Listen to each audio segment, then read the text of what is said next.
You ever have one of those mornings where just know something's about to blow up in your face? That was me, standing in my kitchen window, coffee in hand, watching the first snow of the year dust the Montana pines, feeling like life was finally in order.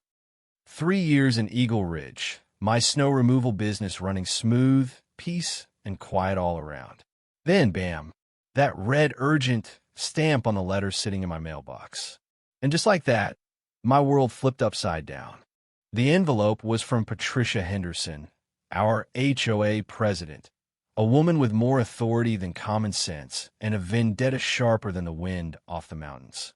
She'd sent out a decree, no warning, no neighborly chat, assigning me, by name, to handle all snow removal for the community roads. 12 winding miles of it, starting in 2 days.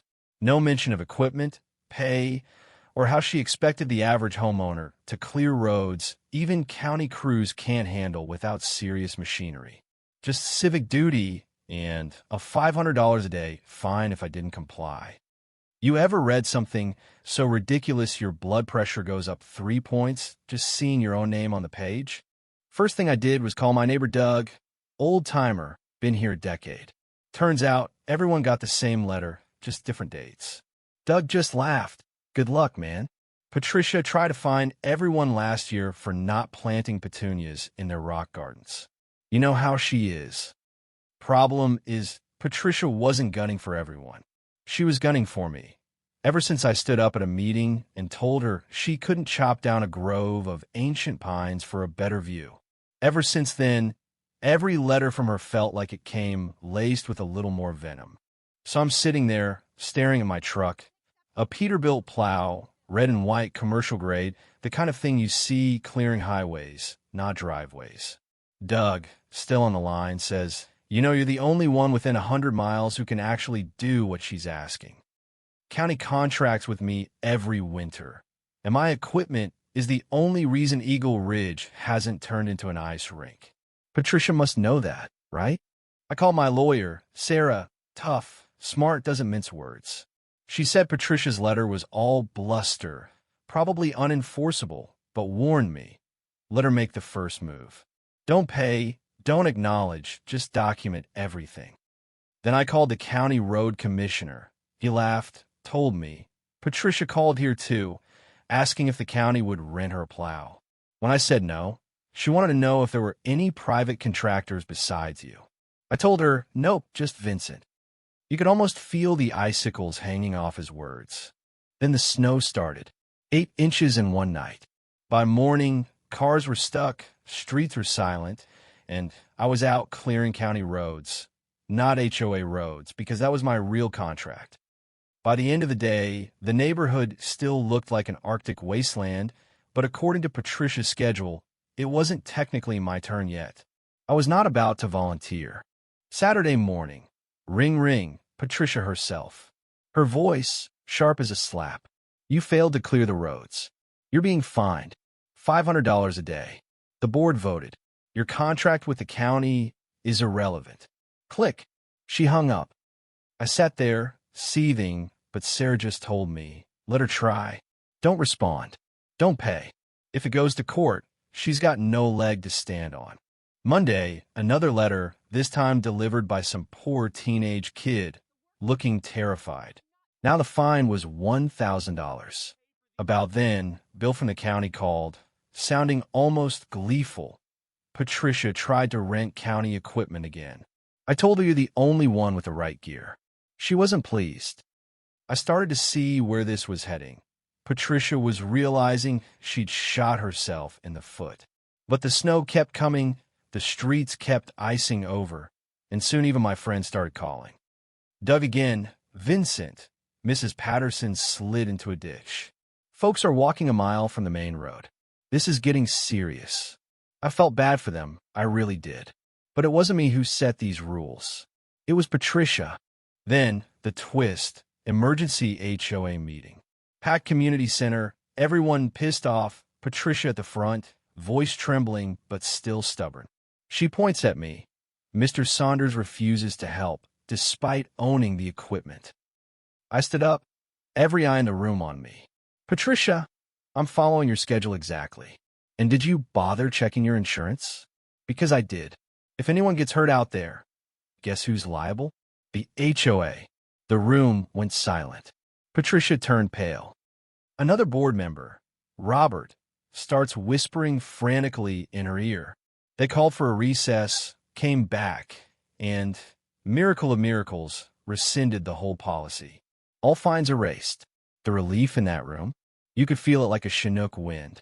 Later, Robert and Linda, another board member, pulled me aside, embarrassed and apologetic. Would I actually be willing to bid on snow removal for the community? Real contract, fair pay, none of this strong-arm nonsense? I said yes, put together a detailed proposal, $32,000 for the winter. It was fair, cheaper than anyone else could offer, and still cover my costs. Patricia lost her mind when she saw the number, called it extortion. I told her, you want professional work, you pay professional rates. She hung up, but the board was tired of her. They voted her out, put Linda in charge, and Jason, Patricia's own son, came to see me.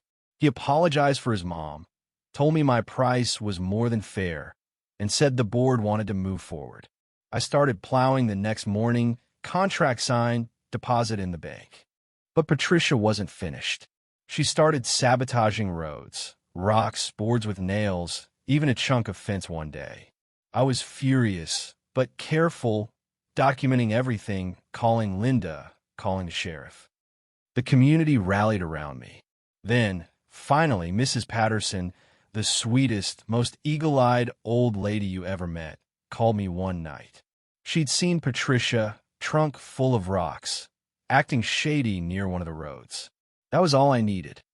I installed a dash cam, and sure enough, caught Patricia red-handed, dragging a log into the street. Confronting her was one of those moments I'll never forget. She tried to bluff, but when she saw the camera, she crumpled. You ruined everything, she hissed. I had order. I had a system. I told her, you had control, Patricia, not order. There's a difference.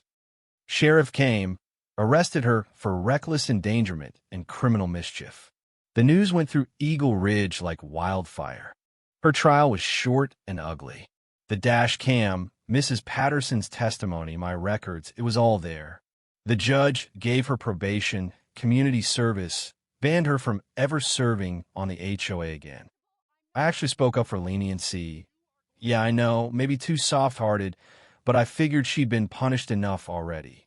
Spring came, and with it a whole new chapter. My business boomed.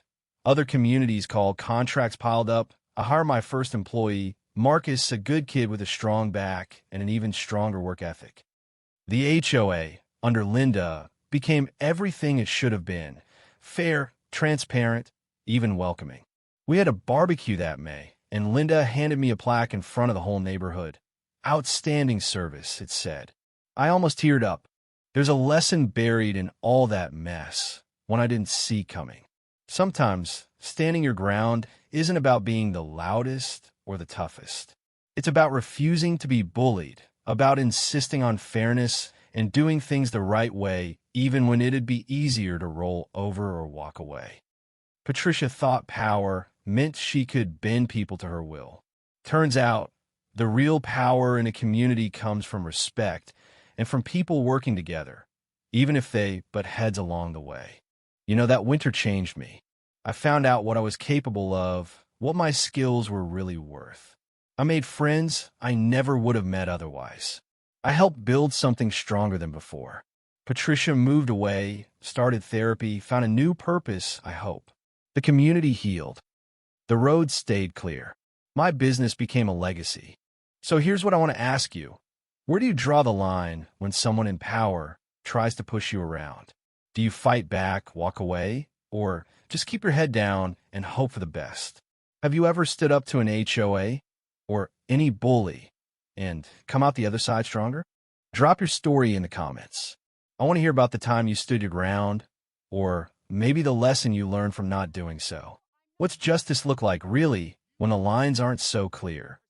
And when all's said and done, Maybe the best revenge is living well, standing tall, and proving, once and for all, that integrity still matters.